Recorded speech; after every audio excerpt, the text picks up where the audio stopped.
Hey folks, welcome to Seawaywhiskywire. Well guys, for this first impressions video, I thought we'd continue island hopping and check out the Isle of Skye and the Talisker distillery, where we're going to check out the Talisker Port Ruighe. So go watch the intro, come on back, and let's check this one out together. Stick around guys.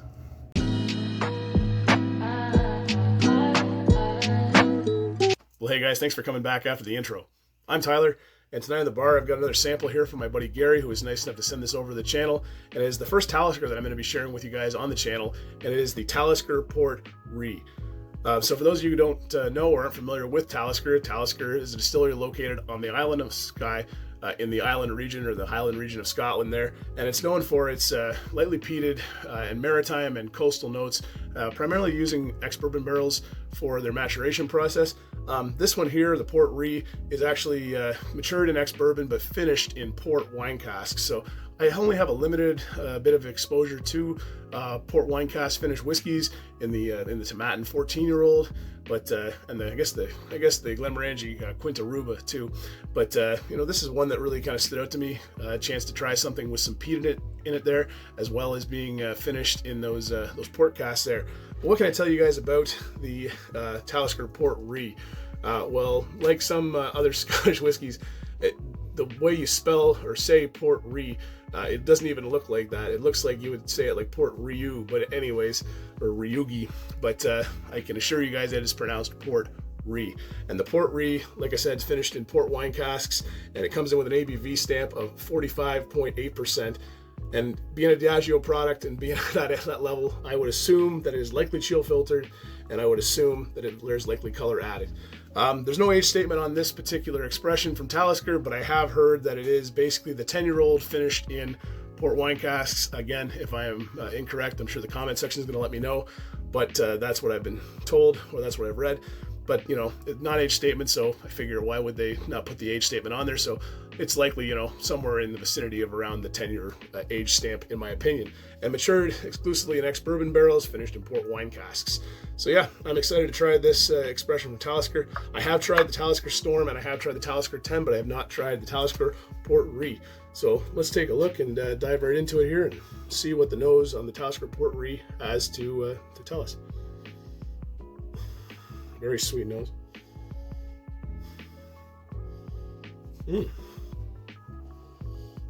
Very vibrant nose. There is some peat on there. The peat's very light though, and it's a campfire ashy peat. Not like, it's more like an Isla peat, I would say, but not nearly as boomy or as big. It's very, very mild. Then I'm getting some nice jammy notes in there. Strawberry, raspberry jam, some vanilla, some citrus on there too, lemon, lime, oranges. Yeah, maybe more orange than lemon and lime. Yeah, some pear, some green apple, maybe some banana in there too on the back end. But those jammy notes are really prominent. Those and like cherries too, like preserves. So raspberry jam, strawberry jam, cherry preserves. Maybe a bit of rhubarb in there too. Yeah, very interesting nose. Well, you know, colors probably got some color added to it there, but you know, the nose is pretty lively and pretty interesting. So let's get into the palate on the Talisker Port Ruighe and see what we can get out of it. So Slanja, to your health, and let's dive into it.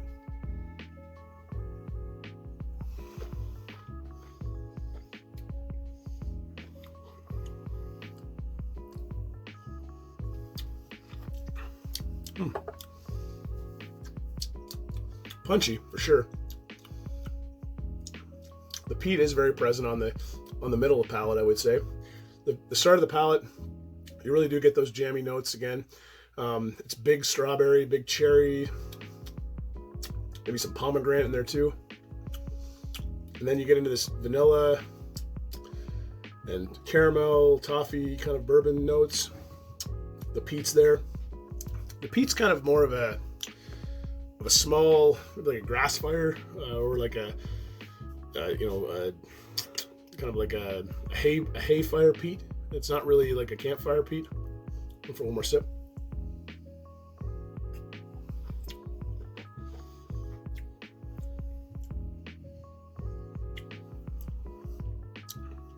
The back end is nice and punchy, peppery, oaky, and then a little bit of sweetness on the tail end there. It's got a good mouthfeel, you know, for 45.8%. It's got a really nice oily mouthfeel to it there. I'm getting the salt too on the back end. The sea spray, like, it's not like an Ardbeg where you get that early kind of that really kind of fresh and bright sea spray. I mean, I am getting some oranges in there, but it's kind of more in the middle of the palate, and the saltiness is really at the end after that little pepper kick and that oak kick. Yeah, very nice indeed. Going for one more sip.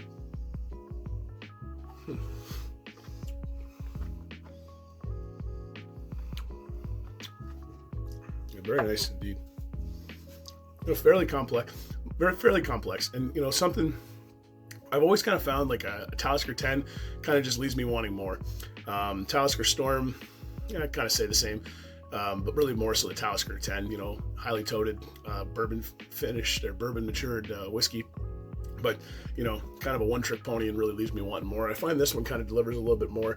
It reminds me a lot of the, and not from like the flavor profile, but it reminds me a lot of the Offerman edition Lagavulin there.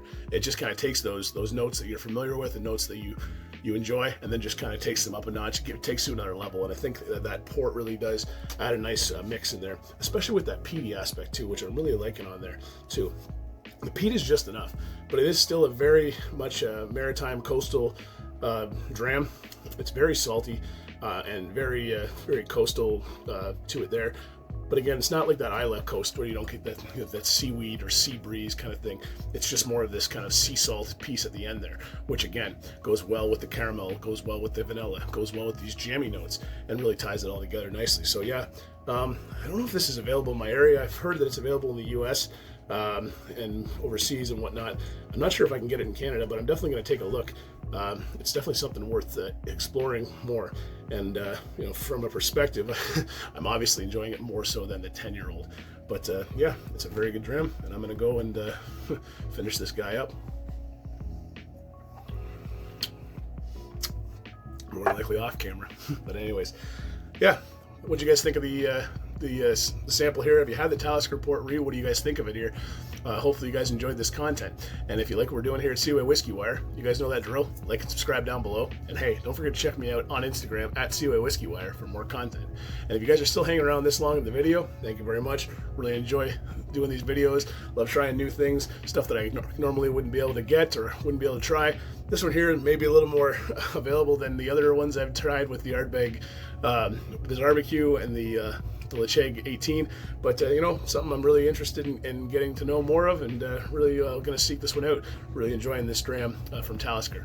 So all the best, take care guys, and I'm going to go finish my little dram of Talisker Port Ruighe. So take care, all the best, I'll see you around. Bye for now guys.